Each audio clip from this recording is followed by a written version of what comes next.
openan po tayo ng browser natin. Tapos, punta po tayo sa website ng blockchain. Type lang po natin blockchain.info. Tapos po niyan, click po natin yung pindutin ko natin yung enter. Yan, nagbubukas na po yung website ng blockchain. Yan, hintayin na natin mag-loading siya. Mag-loading po siya. Ito na po yung connection. Yan. Pagkabukas po ng website, click lang po natin tong wallet. Yan. Pagka-click ng wallet po, since magsa-sign up po tayo or mag-create tayo ng wallet, i-click po natin tong start a new wallet.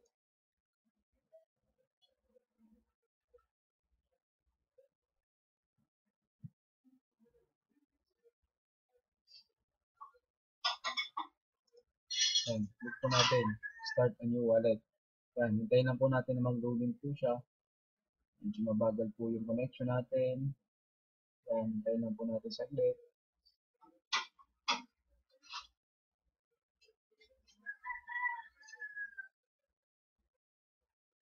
Yan. Ayan. Bukas na po. Bukas na po. Bali, ilalagay lang po natin yung email natin, tapos mag-a-assign tayo ng password. So, in behalf of Ryan Betes, one of my participants, gagawa kami ng blockchain account po niya. So, yung email, input lang po natin yung email niya. Yan, type natin. ryanbetes@gmail.com. Yan po yung email. So, hindi ito yung i-input nyo, kundi yung email nyo. Tapos, mag-a-assign po tayo ng password. Depende po sa inyo kung ano po yung password na desired nyo po. So, makikita po natin, weak po siya. Ibig sabihin, hindi po siya tatanggapin ni blockchain. So, mag-a-assign po tayo ng password na hindi weak. Isa rin po yan sa paraan ni blockchain para hindi madaling ma-hack po yung account natin. Ayan. Yan, medium. Pwede na po yan. Yan, retype lang po natin. Yan. After po ma-retype, i-continue lang po natin. Yan. Click lang po natin tong button na continue.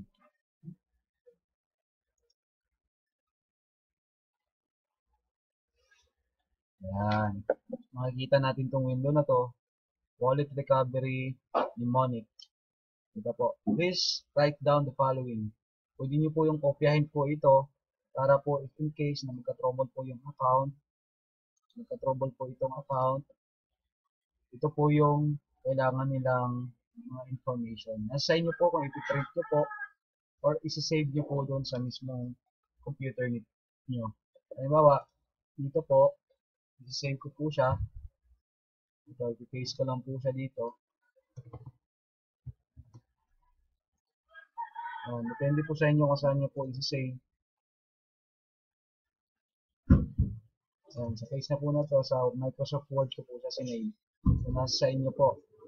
Pagkatapos po niyan, print nyo ba or i-save nyo lang sa computer, depende po sa inyo. Tapos after that, click nyo lang po yung continue button. Yan.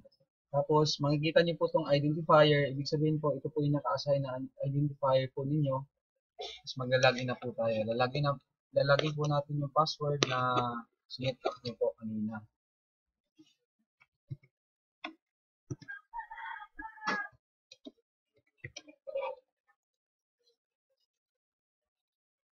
Yan. Ito na po yung pinaka-dashboard po ng blockchain Bitcoin wallet. So, ito po, combination po, letters and numbers. Ito po yung Bitcoin address na po. Ito po yung ipapa-register natin po doon sa MMM account niyo po. So, that's all for this day. Thank you for watching my video tutorial on how to open blockchain wallet. Buhay MMM! Together we can change the world. Bye!